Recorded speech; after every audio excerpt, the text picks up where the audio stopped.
I stood alone at my wedding altar, checking my phone for the 15th time as guests whispered behind me. The empty chairs in the front row where my parents should have been sitting felt like gaping wounds in my perfect day. My officiant leaned over and asked gently if I wanted to wait a little longer. Jake, my fiancé, squeezed my hand with his work-calloused fingers, his brown eyes full of concern and love. I dialed my mother one last time, my heart pounding as the phone rang. When she finally answered, her cold words poured through the speaker like ice water. "Enjoy marrying your plumber, Stacy. We won't embarrass ourselves by attending this circus." The line went dead. I stared at my phone, then looked up at Jake's worried face, feeling my entire world shatter around me. 8 months earlier, I had been dancing at my sister Madison's wedding, spinning around the marble floor of the Riverside Country Club in my emerald bridesmaid dress. Crystal chandeliers cast rainbow light across the 300 guests, while a 12-piece orchestra played classical melodies. White roses imported from Ecuador decorated every surface, and the 5-tier cake alone had cost more than most people's monthly rent. My parents had spared no expense for their eldest daughter, writing checks totaling $80,000 without blinking an eye. I remember feeling so excited that night, imagining my own wedding day. I pictured myself in a flowing white gown, walking down an aisle lined with flowers while my father beamed with pride. Madison caught my eye from across the dance floor and winked, knowing exactly what I was thinking. We had always dreamed about our weddings together, planning every detail since we were little girls playing dress-up in our mother's closet. That magical feeling lasted exactly 3 weeks, until I brought Jake home for Sunday dinner and introduced him to my family. Jake Thompson was everything I had ever wanted in a partner. He was kind, hardworking, and had the most genuine laugh I had ever heard.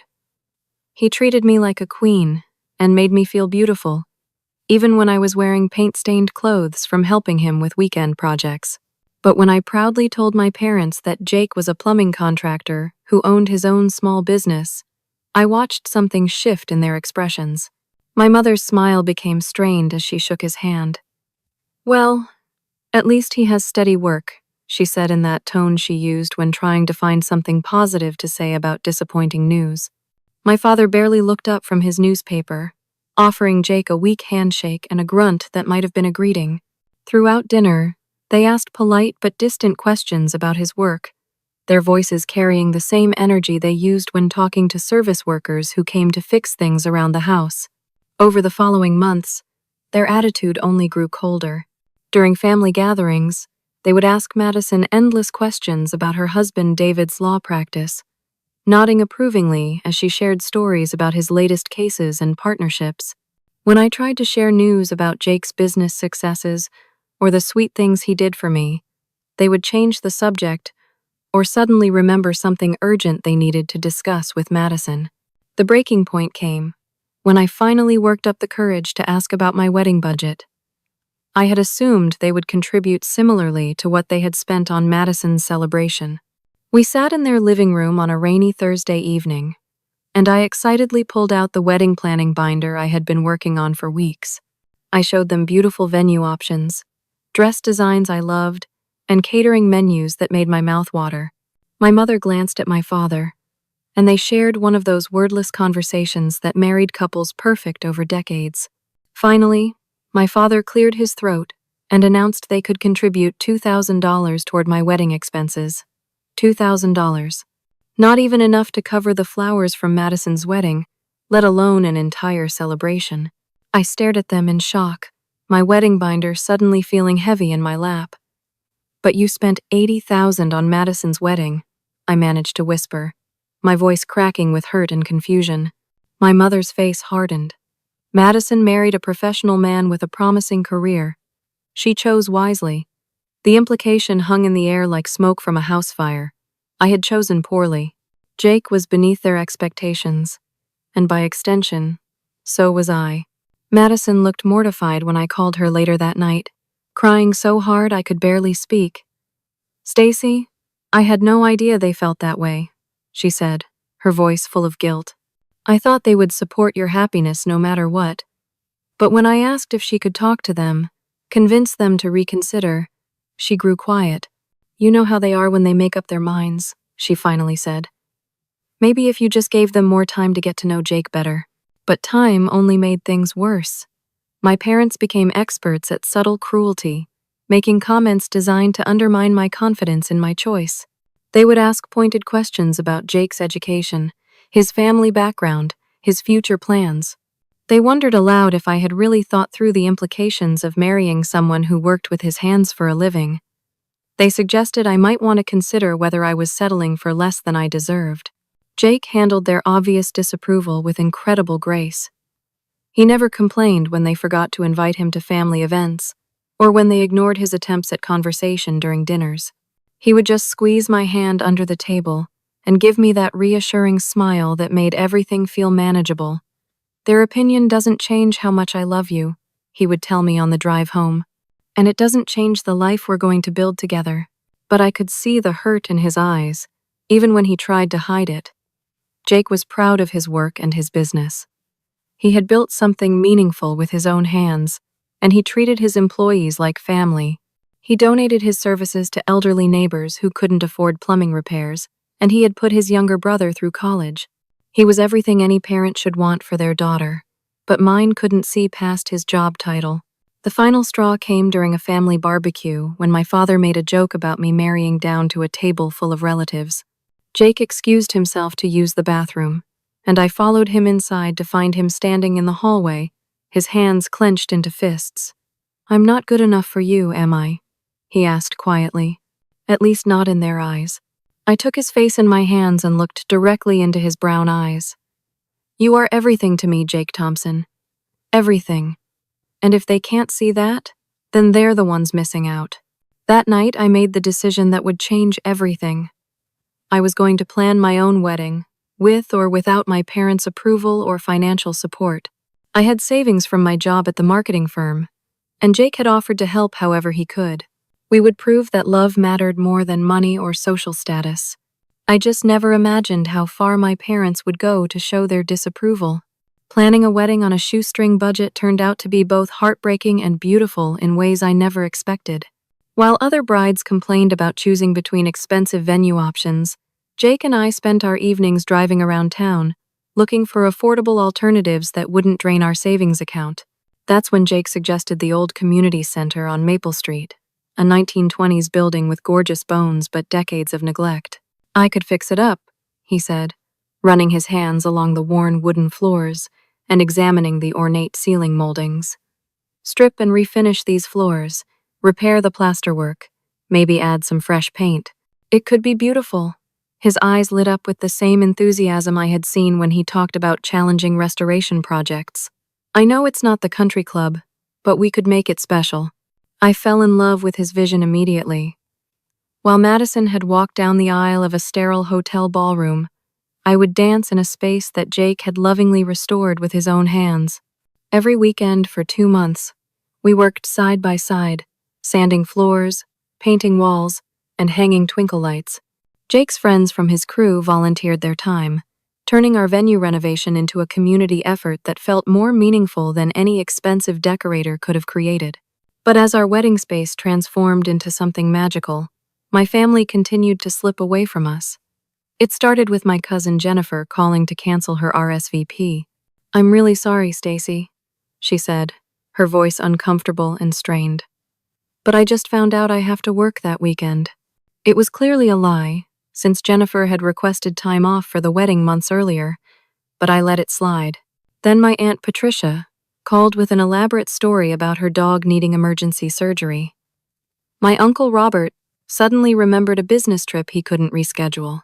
One by one, my extended family members began withdrawing their attendance with increasingly transparent excuses. Each phone call felt like a small betrayal, and I started to realize these weren't coincidences. My grandmother was the one who finally confirmed my suspicions. She called on a Tuesday evening, her voice heavy with sadness and regret. "Sweetheart, I need to tell you something difficult," she began. "Your parents have been calling everyone in the family. They've been saying terrible things about your Jake, telling people that your wedding is going to be an embarrassment and that attending would be enabling a mistake." My heart sank as she continued. They're telling everyone that Jake is just a plumber who isn't good enough for you, and that you're throwing your life away. They've made it clear that anyone who comes to your wedding is taking sides against them." Her voice broke as she added, "I'm so sorry, honey, but I can't afford to be cut off from the family at my age. I hope you can understand." I hung up the phone and sat in stunned silence, trying to process the depth of my parents' betrayal. It was one thing for them to disapprove of my choice, but actively sabotaging my wedding and turning my entire family against me crossed every line I thought existed. Jake found me crying on our couch an hour later, surrounded by crumpled tissues and the remnants of our guest list. "They're not coming," I managed to say between sobs. "None of them. My parents have convinced everyone that our wedding is shameful." Jake sat down beside me and pulled me into his arms, his strong hands stroking my hair as I fell apart completely. The abandonment wasn't limited to my extended family. 3 of my 4 bridesmaids called within the next week to drop out of the wedding party. They offered various excuses, but I could hear the discomfort in their voices. These were friends I had known since college, women who had celebrated my engagement and helped me pick out my dress. But my parents' influence campaign had reached them too, planting seeds of doubt about whether supporting my wedding was the right thing to do. The most painful call came from Madison herself. "Stacy, I'm so sorry," she said, her voice thick with tears. "Mom and Dad are pressuring me to step down as maid of honor. They're saying it would be disloyal to the family, that I need to think about my own reputation and David's career." She was crying openly now. "They've made it clear that if I stand up with you, there will be consequences. David is worried about his partnership track at the firm, and Mom has threatened to cut us off financially." I wanted to hate her for choosing our parents over me, but I could hear the genuine anguish in her voice. Madison had always been the obedient daughter, the one who colored inside the lines and followed expectations. Standing up to our parents would require a courage she simply didn't possess. "I understand," I told her, even though understanding and forgiveness were 2 entirely different things. Jake's family stepped up in ways that brought tears of gratitude to my eyes. His sister, Sarah, immediately offered to be my maid of honor, and his mother spent hours helping me address the dramatically reduced stack of wedding invitations. His father and brothers volunteered to handle setup and breakdown for the reception, and his Aunt Marie insisted on making our wedding cake as her gift to us. "Family isn't about blood," Jake's mother told me one evening as we folded programs together. "It's about people who show up for you when it matters. And honey, you've got plenty of family right here." Her words were a balm to my wounded heart, but they couldn't completely heal the pain of my parents' rejection. The final blow came just 1 week before the wedding. My mother called while I was addressing the last few invitations, her voice cold and formal. "Stacy, your father and I have discussed this situation extensively," she said, as if our family drama was a business negotiation. "We want you to know that we will not be attending your wedding. We refuse to pretend that this marriage has our blessing, or that we consider it a celebration worthy of our presence." I had known this moment was coming, but hearing the words spoken aloud still felt like a physical blow.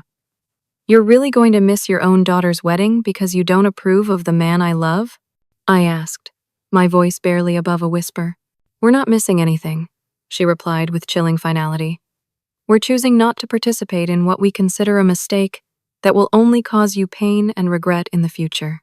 When you come to your senses, we'll be here to help you pick up the pieces." After she hung up, I stared at the phone in my hand for a long time, trying to process the reality that my parents would rather abandon me completely than accept my choice to marry a man who loved me. Our guest list had shrunk from 150 people to 30, and the empty spaces felt like missing teeth in what should have been the smile of my perfect day.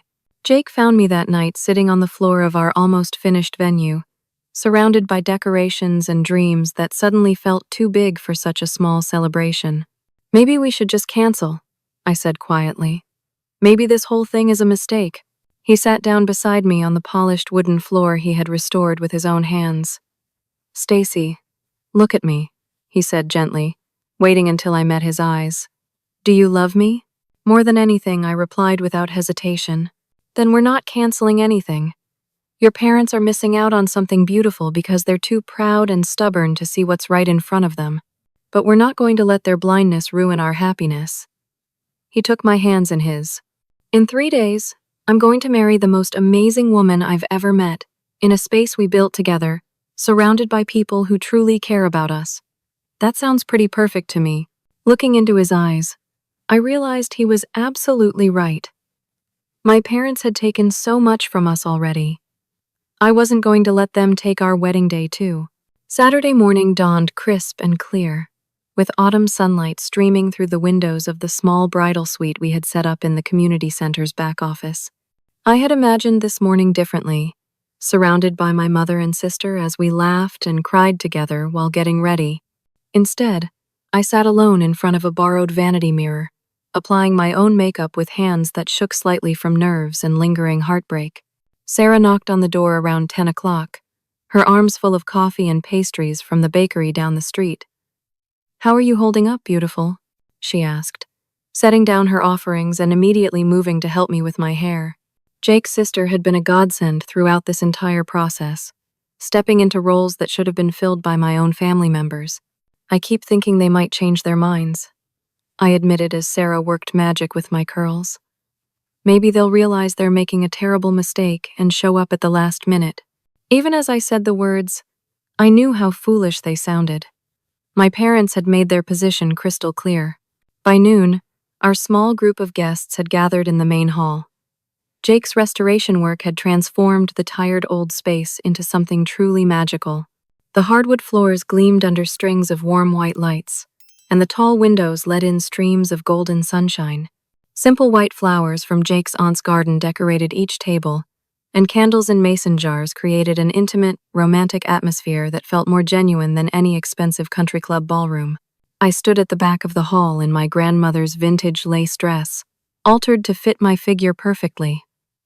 Jake waited at the front with the officiant, looking handsome in his navy blue suit. His eyes found mine across the space, and his smile was so full of love and pride that my heart nearly burst with happiness. This was exactly what I wanted. This moment, this man, this beginning of our life together. The ceremony began with Sarah walking down the aisle as my maid of honor, followed by Jake's nephew as ring bearer. When the wedding march started, I took a deep breath and began my walk toward my future. Every step felt meaningful. Every face in our small crowd beamed with genuine joy for our happiness. Jake's expression as I approached him was everything I had ever dreamed of seeing on my wedding day. We were halfway through our vows when I heard the heavy wooden doors at the back of the hall creak open. I glanced over Jake's shoulder and felt my heart stop. My parents stood in the doorway, my mother wearing an expression of grim determination, and my father looking like a man preparing for an unpleasant but necessary task. They didn't slip quietly into the back row. Instead, they marched down the center aisle with purposeful strides that drew every eye in the room. The officiant stopped speaking mid-sentence, and an uncomfortable silence fell over our celebration. Jake turned to see what had captured my attention, and I watched his jaw tighten as he saw my parents approaching. "We're here to stop this embarrassment," my mother announced loudly enough for every guest to hear clearly. Her voice carried the authority she had perfected during 20 years of running the women's auxiliary at their church. "Stacy, you're making the biggest mistake of your life, and we won't stand by and watch you destroy your future." I felt like I was watching this scene unfold from outside my own body. The woman in the wedding dress standing at the altar looked remarkably calm, but inside I was screaming. My father stepped forward, pointing an accusatory finger at Jake. "You're not worthy of my daughter," he declared with a conviction that made several guests gasp audibly. "She deserves better than a life of struggle with someone who works with his hands." My mother joined the attack, her voice rising with each word. "Stacy has a college education and breeding. She could marry a doctor, a lawyer, someone with a real career and prospects. Instead, she's throwing her life away for a plumber who will never be able to provide the life she deserves." The silence that followed was deafening. I could see the shock and anger on the faces of Jake's family members, the confusion on the faces of our friends who had never witnessed anything so cruel and inappropriate.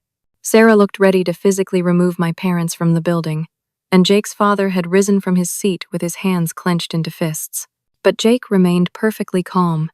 He turned to face my parents with a composure that amazed me, his voice steady and clear when he finally spoke. Mr. and Mrs. Patterson, I appreciate your concern for Stacy's future, he said politely. And I understand why you might have reservations about me, based on your assumptions about my work and background. He reached into his jacket pocket and pulled out a manila folder I had never seen before. But before you continue this scene in front of people who care about your daughter's happiness, there are some things you should know about the man she's choosing to marry. My parents looked confused but confident, clearly expecting whatever Jake was about to share would only reinforce their position. I had no idea what was in that folder, but something in Jake's tone made my heart race with anticipation rather than dread. Jake opened the folder and began pulling out photographs and documents, his movements deliberate and calm. This is Thompson Restoration Incorporated, he said, holding up a photo of an enormous construction site with a sign bearing his company's name. We specialize in historic building restoration and preservation. Last year alone, we completed over $12 million in contracted work. My mother's confident expression faltered slightly, but she quickly recovered. Anyone can print fake documents, she said dismissively. Jake smiled and pulled out another photograph. This one showed him in a tuxedo, shaking hands with our state's governor while receiving a medal. This is from last month's Historic Preservation Awards ceremony, he explained. Thompson Restoration was named Contractor of the Year for our work on the state capitol building restoration. He set down more photos showing his company's work on famous landmarks throughout the region, each project worth millions of dollars. Then came the diplomas. A Bachelor of Science in Civil Engineering from Stanford University, and a Master of Business Administration from Harvard Business School. I started as a plumber, Jake continued, his voice never losing its calm, respectful tone, because I wanted to learn every aspect of building systems from the ground up. I spent 10 years working with my hands, learning the trades, before I expanded into restoration and preservation work. My company now employs 47 people, including engineers, architects, and skilled craftsmen. The final document he pulled from the folder was a financial statement that made my father's face go completely white. I couldn't see the numbers from where I stood, but based on my parents' expressions, Jake's net worth was substantially higher than theirs. Your daughter isn't marrying down, Jake concluded, carefully placing the documents back in the folder. She's marrying someone who loves her unconditionally and who has built a successful business based on respect for honest work and quality craftsmanship. My parents stood frozen in the aisle, their faces cycling through emotions I had never seen before. Shock gave way to horror as they realized the magnitude of their mistake. Then came the desperate calculation I recognized from their business dealings, the scrambling to figure out how to salvage a situation that had gone catastrophically wrong. Well, my father said, his voice notably less confident than before. This certainly changes things. Jake, I apologize for any misunderstanding. Perhaps we were hasty in our judgment. My mother immediately began backpedaling with the skill of a seasoned politician. Of course, we always knew Stacy had excellent judgment in people. We were simply concerned about her happiness. But clearly you're exactly the kind of successful, educated man who can provide for our daughter properly. Jake's response was polite but final. I appreciate that you're willing to reconsider your position, he said. But your acceptance based on my financial success rather than my love for your daughter tells me everything I need to know about your values. Stacy and I will continue this ceremony with the people who have supported us from the beginning. As my parents retreated toward the back of the hall, their faces burning with humiliation, I felt something shift inside me. The power dynamic that had controlled my entire life had just been turned upside down. For the first time in my 28 years, I wasn't the daughter seeking their approval. I was a woman who had chosen well, standing beside a man who was everything they claimed to value, but who they had rejected because of their own prejudices and assumptions. We finished our ceremony with trembling hands and voices thick with emotion, but also with a profound sense of triumph that had nothing to do with Jake's business success and everything to do with the love that had weathered this storm. Our reception continued as if my parents had never appeared, though I could see the protective anger still simmering in the eyes of Jake's family members.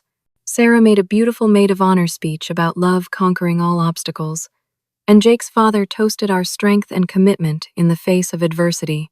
As we swayed together during our first dance, to At Last by Etta James, Jake whispered in my ear, "I have one more surprise for you later." The photographer captured every moment of our celebration, but there was one particular photo that caught my attention when she showed us the preview on her camera screen. It was from the awards ceremony Jake had mentioned, showing him in a perfectly tailored black tuxedo as the governor placed a medal around his neck. Behind them, a large banner displayed Contractor of the Year and Thompson Restoration Incorporated in elegant gold lettering. "That's the one," I said to Jake, pointing at the screen. "That's what I'm going to send them." My husband looked at me with a mixture of admiration and concern. "Are you sure you want to poke that bear? They're probably feeling humiliated enough already."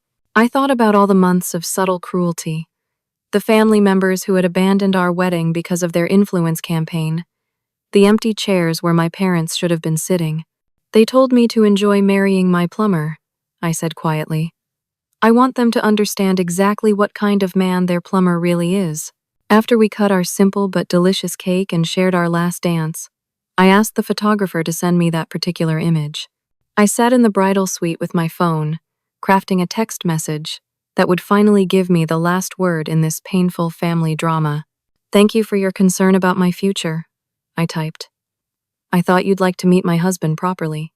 I attached the photo of Jake in his tuxedo, accepting recognition for his professional achievements, and added, "Meet my Harvard-educated millionaire contractor.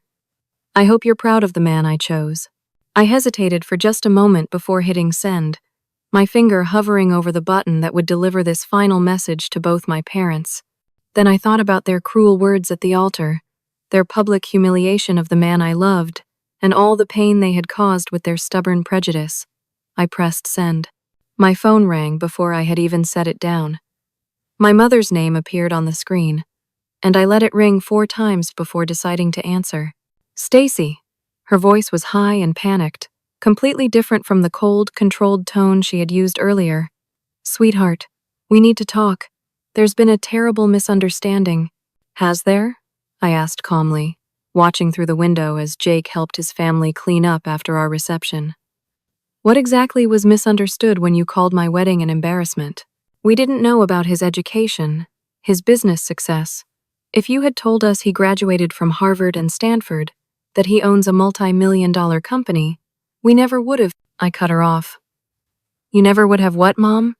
Treated him with basic human dignity? Acknowledged that he makes me happy? Respected my choice in a partner?" She was quiet for a moment, and I could hear my father's voice in the background, though I couldn't make out his words. "Your father wants to talk to Jake," she finally said, "to apologize properly and welcome him to the family." "How convenient," I replied. "Now that you know his net worth, he's suddenly worthy of your acceptance." After I hung up, my phone immediately began buzzing with calls and messages. My father left 3 voicemails in rapid succession, each one more desperate than the last. "Stacy, please call me back. We made a terrible mistake and we need to make this right." Madison sent a long text message begging me to help repair the family relationships and expressing her shock about Jake's background. "I had no idea he was so successful," she wrote. "Why didn't you tell us?" The most surprising call came from my grandmother, who had declined to attend the wedding just days earlier. "Oh, honey," she said when I answered, her voice full of regret. "I just saw the photo your mother forwarded to the whole family. I had no idea about Jake's accomplishments. I feel terrible about missing your special day." One by one, my aunts and uncles began calling with awkward apologies and transparent attempts to get back in my good graces. They had all seen the photo my mother circulated in her panic, and suddenly everyone remembered how much they had always liked Jake and how sorry they were about the conflicts that had prevented them from attending our wedding. But Jake's biggest revelation was still to come. As we drove home from our reception in his truck, he pulled into an empty parking lot and turned to face me with a mysterious smile. "Remember when I said I had one more surprise?" he asked, reaching into the glove compartment and pulling out another folder. "There's something else your parents don't know about me yet." He handed me a business card that read Thompson Development Group, with Jake's name listed as managing partner. 3 months ago, I entered into a partnership with 2 other companies to develop the old textile district downtown, he explained. We're planning the largest historic preservation and residential conversion project in the city's history. The partnership is worth approximately $50 million. I stared at the card, trying to process this information. $50 million? Jake, why didn't you tell me about this? He took my hands in his expression serious and tender. Because I wanted your parents to meet me as just a plumber first. I wanted them to see who I really am as a person before they knew about any of this other stuff. Their reaction told me everything I needed to know about their character. As we sat in his truck under the streetlights, my phone continued to buzz with increasingly frantic calls from family members who had spent months treating us like an embarrassment. The power shift was so dramatic it felt surreal. 24 hours ago, I was the daughter who had disappointed them with my poor choices. Now I was married to one of the most successful young businessmen in the region, and they were scrambling to repair bridges they had burned with their own prejudice and cruelty. The local newspaper wants to interview us next week, Jake continued. Apparently, the story of the governor's award recipient getting married in a restored community center is exactly the kind of human interest piece they love. They're calling us a power couple and want to feature our wedding as an example of authentic love triumphing over social expectations. I laughed, imagining my parents' reaction when they saw Jake and me featured in the newspaper as an inspirational success story. After months of telling everyone that our marriage was an embarrassment, they would have to explain why their son-in-law was being celebrated as one of the city's rising business leaders. But even as I enjoyed the sweet taste of vindication, I knew that this victory was hollow if it was only based on Jake's wealth and prestige. The real question was whether my family could learn to value character over credentials, and whether they could find genuine remorse for the pain they had caused, rather than just regret for their miscalculation. As we drove home to begin our married life, I realized that the real test of my family's character was still ahead.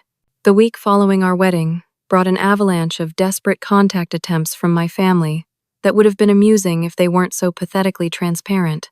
My mother appeared at my workplace on Monday morning, standing in the lobby of the marketing firm where I worked with an enormous bouquet of white roses and an expression of forced cheerfulness. "Stacy, darling," she said loudly enough for my colleagues to hear. "I brought these to congratulate you on your beautiful wedding. I'm so proud of the choice you made."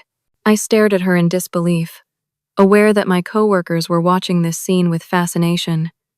"You told me my wedding was an embarrassment," I said quietly. "You refused to attend because you thought I was making the biggest mistake of my life." Her smile wavered, but didn't disappear entirely. "There was clearly some miscommunication," she replied, as if our months of conflict had been a simple misunderstanding. "I've always supported your happiness, sweetheart. Perhaps we could have lunch today and clear the air?" I accepted the flowers but declined her lunch invitation, watching her face crumble slightly as I walked toward the elevator. Through the glass doors, I could see her standing in the lobby for several minutes, clearly hoping I would change my mind and return to continue the conversation. My father took a different approach, writing long handwritten letters that arrived daily in our mailbox. His normally confident prose had been replaced by rambling apologies and explanations that revealed more desperation than genuine remorse. "Dearest Stacy," one letter began, "I have been reflecting extensively on my behavior regarding your marriage, and I realize now that I acted out of misguided concern rather than genuine understanding. Jake is clearly an exceptional young man, and I was blind to his qualities because of my own limited perspective on success and achievement." The letters continued for pages, detailing his regrets and outlining his plans for making amends. He wanted to take Jake golfing at his country club, to introduce him to business contacts who might be valuable for future projects. He wrote about family dinners and holiday celebrations, where Jake would be welcomed as the successful son-in-law they had always hoped for. But it was Madison's visit on Wednesday evening that finally revealed the true motivation behind my parents' sudden change of heart. She arrived at our house looking exhausted and stressed, her usually perfect appearance slightly disheveled. "Can we talk?" she asked when I opened the door, her eyes rimmed with red from crying. We sat in the living room that Jake had beautifully renovated, surrounded by the evidence of his skill and attention to detail. Madison looked around with new appreciation, as if seeing the space for the first time. "I need to tell you something about Mom and Dad," she began, her voice barely above a whisper. "They're in serious financial trouble, Stacy. Much worse than they've let anyone know." She explained that our father's accounting firm had been struggling for over 2 years, losing clients to larger companies and newer technology. Several of his biggest corporate accounts had terminated their contracts, and he hadn't been able to replace that lost revenue. Meanwhile, my mother had continued spending at the same level, maintaining their expensive lifestyle and social appearances, without adjusting for their reduced income. "They spent almost everything they had saved on my wedding," Madison continued, her guilt evident in every word. "The country club, the flowers, the orchestra, all of it came from their retirement accounts. They're drowning in credit card debt, and their mortgage is 3 months behind." The picture she painted was devastating. My parents were facing the loss of their house, their country club membership, and the social status they had worked decades to achieve. My father was considering bankruptcy, and my mother had been forced to take a part-time job at a department store, though she was hiding this from her friends. "But why are you telling me this?" I asked, though I suspected I already knew the answer. Madison's tears finally spilled over. "Because they're hoping Jake can save them," she whispered. "Dad has been researching Jake's company, his projects, his business connections. They're not apologizing because they realize they were wrong about his character. They're apologizing because they need his help." The revelation hit me like a physical blow. My parents' desperate attempts at reconciliation weren't motivated by love or genuine remorse. They were motivated by the same self-interest that had driven them to reject Jake in the first place. When they thought he was just a plumber, he wasn't good enough for their daughter. Now that they knew he was wealthy and successful, he was their potential salvation from financial ruin. "There's more," Madison continued reluctantly. "Uncle Robert's restaurant is failing, and he's hoping Jake's company might consider hiring him for renovation work. Cousin Jennifer lost her job last month and wants Dad to ask you about getting her an interview at Jake's company. Even grandmother is talking about how nice it would be to have a successful grandson-in-law who could help with her medical expenses." I sat in stunned silence as Madison revealed the extent of my family's sudden interest in maintaining relationships with us. Every relative who had skipped our wedding was now dealing with their own financial challenges and hoping that my successful marriage might provide opportunities for assistance or employment. "I'm telling you this because I love you," Madison said through her tears, "and because I can't stand the thought of them using your marriage for their own benefit after the way they treated you. You deserve better than that." That evening, after Madison left, I shared everything with Jake. He listened without interruption, his expression growing more thoughtful with each detail. "So that's why everyone suddenly wants to be friends with the plumber," he said finally, his tone neutral but his eyes reflecting hurt and anger. "I'm so sorry," I began, but he stopped me with a gentle touch. "You have nothing to apologize for, Stacy. This isn't your fault, and it's not your responsibility to fix their problems." He was quiet for a moment, staring out the window at the garden he had helped me plant. "The question is, what do you want to do about it?" Over the next few days, I found myself in an unprecedented position of power within my family dynamics. For the first time in my life, people who had always controlled our relationships through money and social status were now dependent on my goodwill. They needed something from me, and I had the ability to grant or withhold it. The realization was both intoxicating and terrifying. I could use this leverage to force the apologies and respect that had been denied to me for months. I could make them acknowledge their mistakes and beg for forgiveness. Or, I could walk away entirely, leaving them to face the consequences of their choices without any assistance from the son-in-law they had rejected. But either option felt wrong. Revenge would make me as petty and cruel as they had been, while simply walking away would abandon any hope of genuine family reconciliation. There had to be a third choice, a way to address their behavior while also opening the door to real healing and growth. As I considered my options, I realized that this crisis was also an opportunity. My parents had always valued appearances over substance, money over character, social status over genuine relationships. Perhaps their current desperation could force them to examine those values and recognize the damage they had caused not just to our family, but to their own integrity and happiness. The question was, could I find a way to help them learn and grow without rewarding their selfish motivations?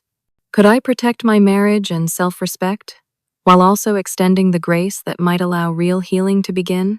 I spent hours planning my response, knowing that whatever I decided would shape our family relationships for years to come. I spent 3 days carefully planning exactly what I wanted to say to my family before calling my mother and requesting a family dinner at their house for Sunday afternoon. Her eagerness to host us was almost embarrassing, and I could hear her immediately begin planning an elaborate meal designed to impress Jake and demonstrate their newfound acceptance of our marriage. "Just something simple, Mom," I told her firmly. "This isn't a celebration. It's a conversation that's long overdue." Jake and I arrived at my childhood home on Sunday at exactly 2 o'clock, walking up the familiar brick pathway hand in hand.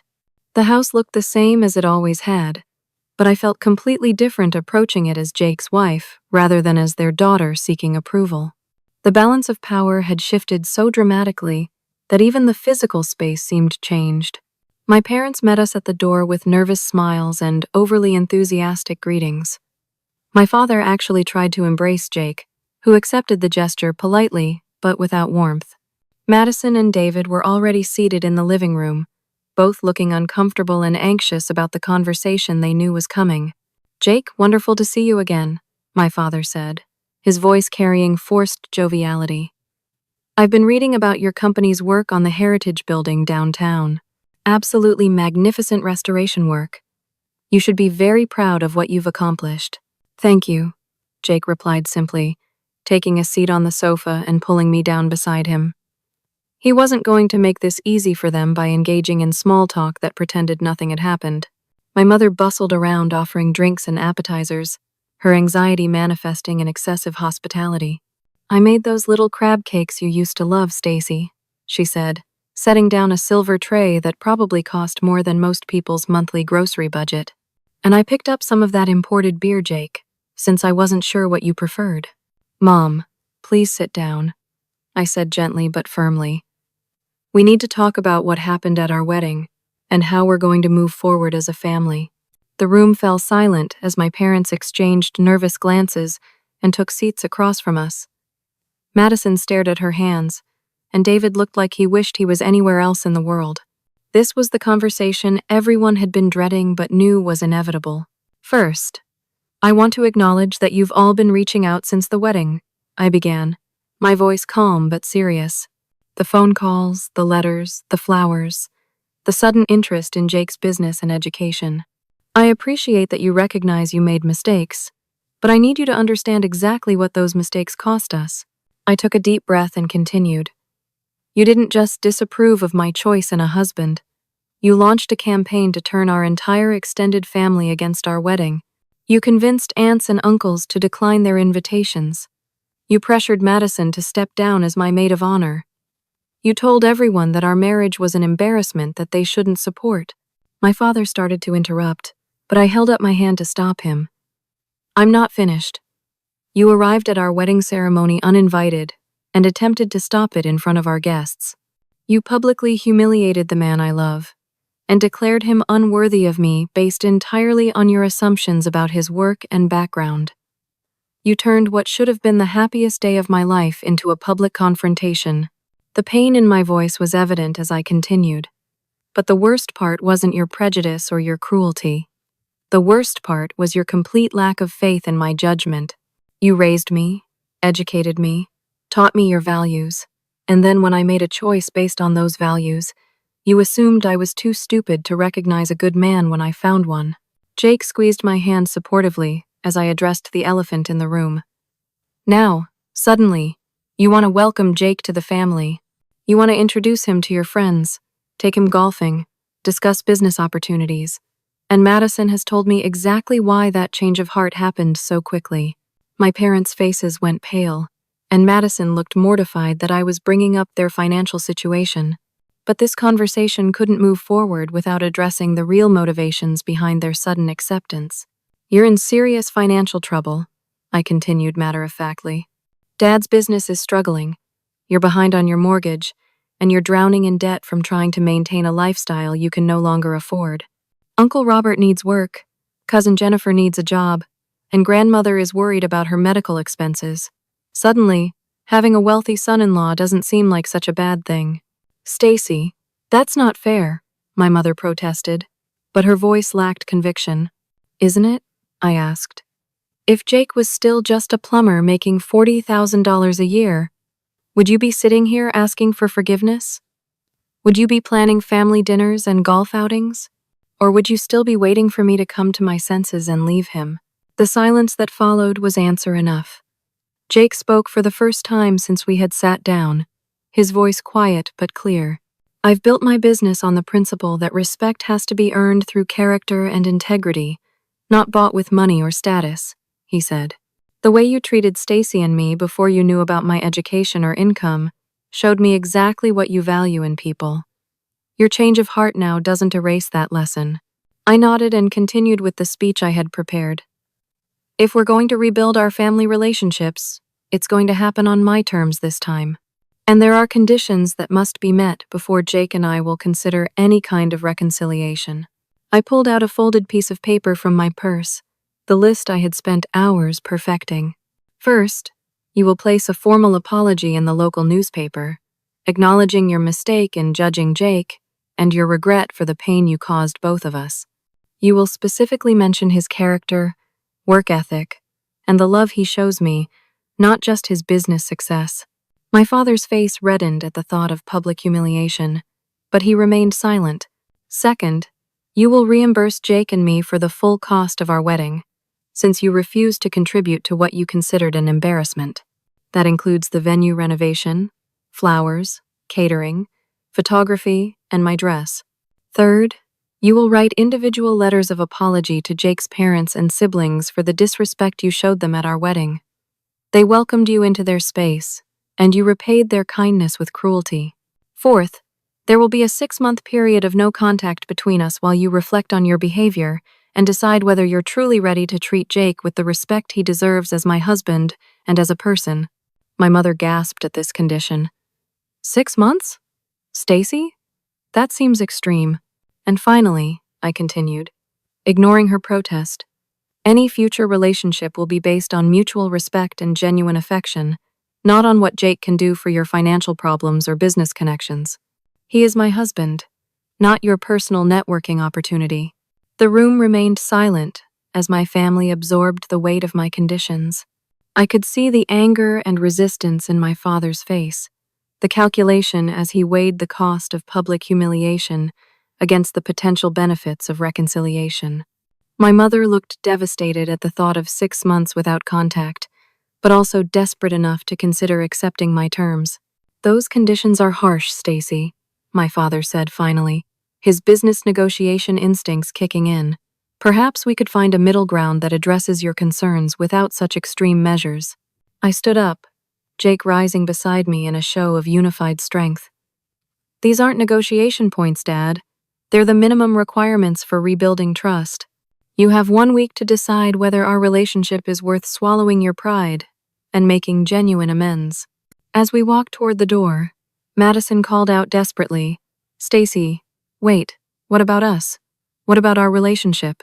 I turned back to look at my sister, this woman who had been my best friend and confidant for most of my life. That depends on whether you're ready to be my sister instead of their obedient daughter, I said sadly. You chose them over me when I needed you most. Now you have to decide what kind of person you want to be going forward. We left them sitting in stunned silence, and as we drove home, I felt a mixture of sadness and liberation. For the first time in my adult life, I had spoken my truth to my family without fear of their disapproval or consequences. Whether they chose to meet my conditions or not, I had finally stood up for myself and my marriage with the strength and dignity Jake had always seen in me. The real test would come in their response. Would they choose pride over family, status over substance? Or would this crisis finally force them to examine their values and find the courage to grow into better people?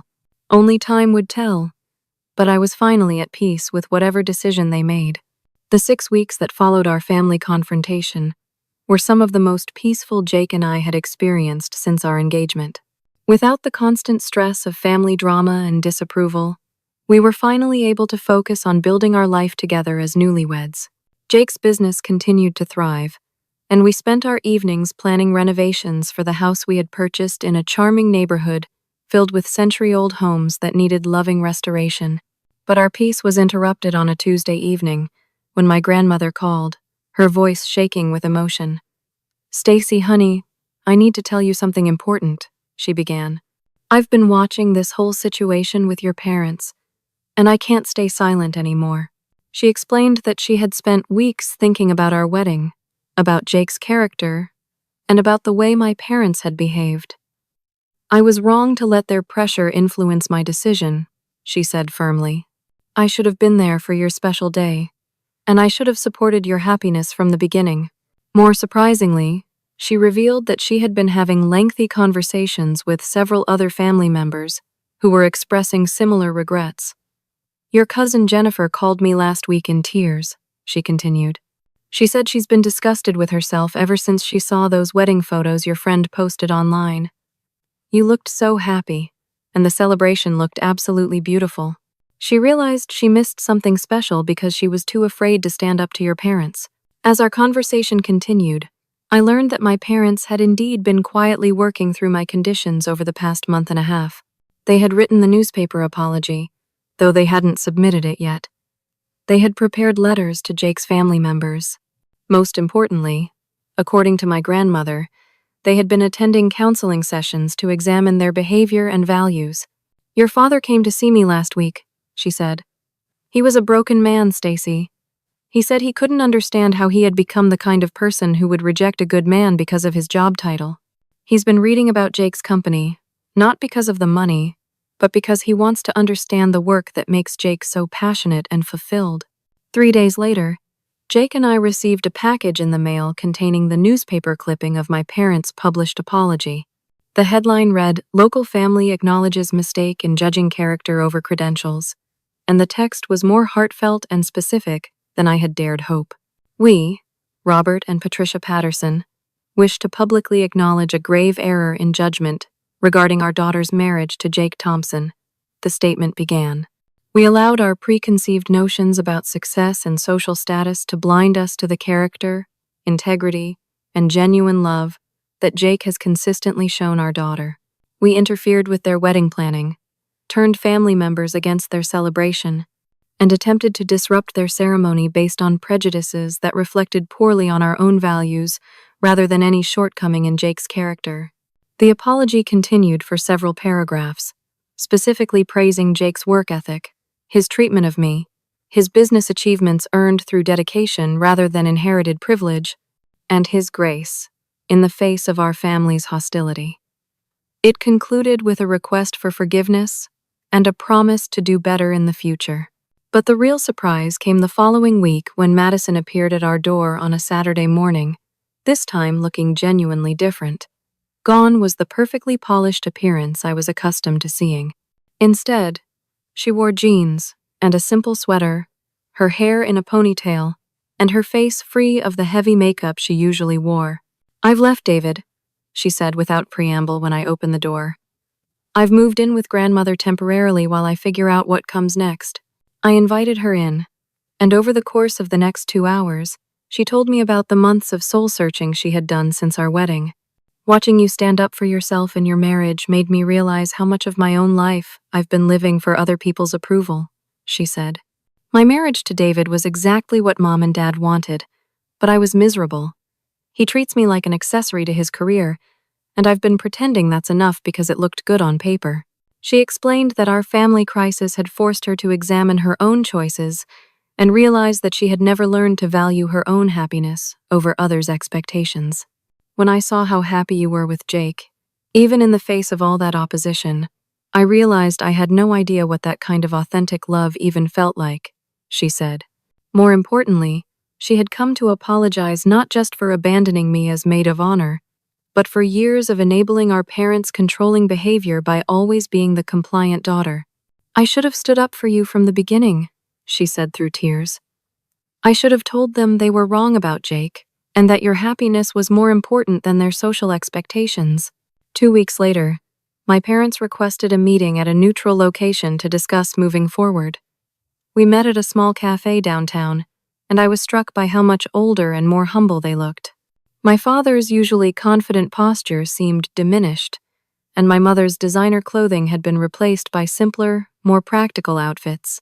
"We've spent the last 4 months in counseling," my father began, his voice lacking its usual authority.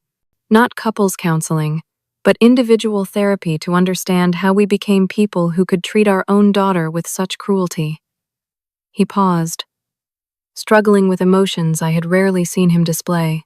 "The therapist helped me realize that I was so concerned with what other people thought about our family that I forgot to care about what actually mattered to you." My mother nodded, her own tears evident. "I spent so many years worried about maintaining appearances and social status that I lost sight of the fact that my job as a mother was to support your happiness, not control your choices." She looked directly at Jake as she continued. "I owe you a particular apology, Jake. I judged you based on stereotypes and assumptions that had nothing to do with who you actually are as a person. You have shown my daughter more genuine love and respect than many men with impressive titles and bank accounts ever could." The conversation continued for over 3 hours, with my parents sharing insights from their therapy sessions and demonstrating a level of self-reflection I had never witnessed before. They acknowledged specific moments of cruelty, explained the insecurities and social pressures that had driven their behavior, and outlined concrete changes they were making in their lives to become better people. But the moment that convinced me their transformation was genuine came when my father addressed Jake directly about their financial situation. "I want you to know that our money problems are our responsibility to solve," he said firmly. "We're not looking for handouts or business favors. We're selling the house and downsizing. I'm rebuilding my practice with a focus on smaller clients who need personal attention rather than chasing big corporate accounts. And your mother is working part-time because she wants to contribute rather than just spend." "The lesson we learned," my mother added, "is that trying to maintain a lifestyle we couldn't afford while judging others for their honest work was the real embarrassment. Jake, you built something meaningful through your own effort and skill. We nearly lost something precious by trying to maintain appearances that were ultimately meaningless." 6 months after our wedding, we celebrated Thanksgiving at my grandmother's house with a family that looked very different from the one that had rejected our marriage. Madison brought her new boyfriend, a teacher she had met at the community college, where she was taking classes to become a social worker. My parents arrived with homemade dishes instead of expensive catered items, and my father spent the evening asking Jake thoughtful questions about his work and restoration projects. But the real measure of change came when Jake's parents joined us for dessert, and my parents offered genuine, heartfelt apologies for their behavior at our wedding. Jake's mother graciously accepted their regret, and his father spent the rest of the evening discussing classic car restoration with my dad, finding common ground in their shared appreciation for preserving beautiful things. As I watched our combined families laughing together over pie and coffee, I reflected on the journey that had brought us to this moment. My parents' rejection had been devastating, but it had also forced Jake and me to build our relationship on its own foundation, rather than seeking external validation. Their crisis had ultimately led to growth and healing for our entire family, teaching all of us valuable lessons about the difference between superficial success and genuine worth. The pain of their initial prejudice and abandonment would always be part of our story, but it was no longer the defining element. Instead, our marriage had become a catalyst for positive change, proving that love grounded in authentic respect and shared values could weather any storm and even transform the people around us. Most importantly, I had learned that seeking approval from people who judge others based on shallow criteria is a losing game. True family, true love, and true success come from relationships built on character, kindness, and mutual respect. Jake had shown me that by choosing someone who valued me for who I truly was, rather than what I could provide for his image or status. As we drove home from grandmother's house that evening, Jake reached over and took my hand. "No regrets?" he asked, echoing the question he had posed on our wedding day when everything seemed to be falling apart. I looked at this man who had weathered my family's hostility with such grace, who had built a successful business through honest work and integrity, and who loved me unconditionally, even when that love came at a social cost. Not a single one, I replied.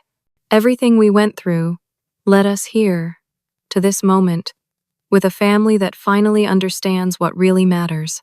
The greatest lesson I learned from our experience is that standing up for your values and the people you love, even when it means facing opposition from those closest to you, is always the right choice. Authentic happiness can't be built on others' approval or society's expectations. It can only come from having the courage to choose love over convenience, character over credentials, and integrity over image. Sometimes the people we think know us best are actually the ones who understand us least. And sometimes the greatest gift we can give the people we love is refusing to enable their worst impulses, even when that refusal causes temporary pain. My parents needed to learn that their daughter had grown into a woman capable of making wise choices, and that lesson could only come through my willingness to defend those choices regardless of the consequences. Have you ever had to choose between family approval and your own happiness? How do you think love should be measured, by society's standards, or by the authentic connection between two people? I'd love to hear your thoughts in the comments below. If this story resonated with you, please like this video and share it with anyone who might need to hear that their worth isn't determined by others' expectations. And don't forget to subscribe for more stories about finding strength, love, and authenticity in the face of life's challenges. Thank you for listening, and remember that your happiness and the love you choose are worth fighting for, no matter who disagrees.